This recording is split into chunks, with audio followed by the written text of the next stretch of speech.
দেশের সামুদ্রিক নিরাপত্তা জোরদার, উপকূলীয় এলাকায় টহল ও নজরদারি, মানবিক সহায়তা ও দুর্যোগ মোকাবিলায় সক্ষমতা বৃদ্ধি এবং সমুদ্র সম্পদ ও সার্বভৌমত্বের সুরক্ষা নিশ্চিত করার লক্ষ্যে বাংলাদেশ নৌবাহিনীর আধুনিকায়ন কার্যক্রম অব্যাহত রয়েছে। এরই ধারাবাহিকতায় বৃহস্পতিবার জাপানের অফিসিয়াল সিকিউরিটি অ্যাসিস্ট্যান্সের আওতায় প্রাপ্ত ৫টি পেট্রোল বোট জাপান সরকারের প্রতিনিধি আনুষ্ঠানিকভাবে বাংলাদেশ নৌবাহিনীর কাছে হস্তান্তর করেছে। এই উপলক্ষে আয়োজিত অনুষ্ঠানে বাংলাদেশ সরকারের প্রধানমন্ত্রীর প্রতিরক্ষা উপদেষ্টা অবসরপ্রাপ্ত brigadier general AKM Shamsul Islam প্রধান অতিথি এবং জাপানের পররাষ্ট্র বিষয়ক সংসদীয় উপমন্ত্রী শিমাদা তোমোআকি বিশেষ অতিথি হিসেবে উপস্থিত ছিলেন।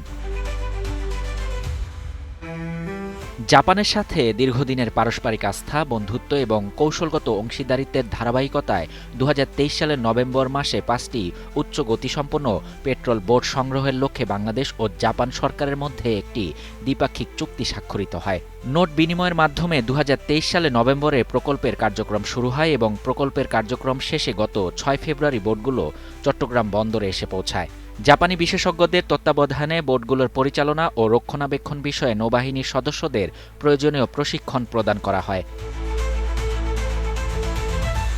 পেট্রোল বোটগুলো সর্বোচ্চ ৩২ মাইল গতিতে চলাচল করতে সক্ষম। এই সকল বোট কম গভীরতা সম্পন্ন জলপথে চলাচলের উপযোগী এবং উচ্চ গতিসম্পন্ন হওয়ায় দেশের নদী, মোহনা ও উপকূলীয় অঞ্চলের সংকীর্ণ ও দুর্গম নৌপথে অধিক দক্ষতা ও কার্যকারিতার সঙ্গে অভিযান পরিচালনা করতে সক্ষম হবে। দেশের সমুদ্র বন্দর ও উপকূলীয় এলাকায় নিরাপত্তা জোরদার, টহল অভিযান, নজরদারি, অনুসন্ধান ও উদ্ধার অভিযান, মানবিক সহায়তা, দুর্যোগ মোকাবিলা ও যে কোনো জরুরি পরিস্থিতিতে দ্রুত সাড়া প্রদানে এসব বোট কার্যকর ভূমিকা পালন করবে। এই প্রকল্প বাংলাদেশ ও জাপানের মধ্যকার বিদ্যমান বন্ধুত্বপূর্ণ সম্পর্ককে আরও সুদৃঢ় করার পাশাপাশি প্রতিরক্ষা ও প্রযুক্তিগত সহযোগিতার ক্ষেত্রকে সম্প্রসারিত করবে। শাহরিয়ার শাফাত, বাংলা নিউজ 24।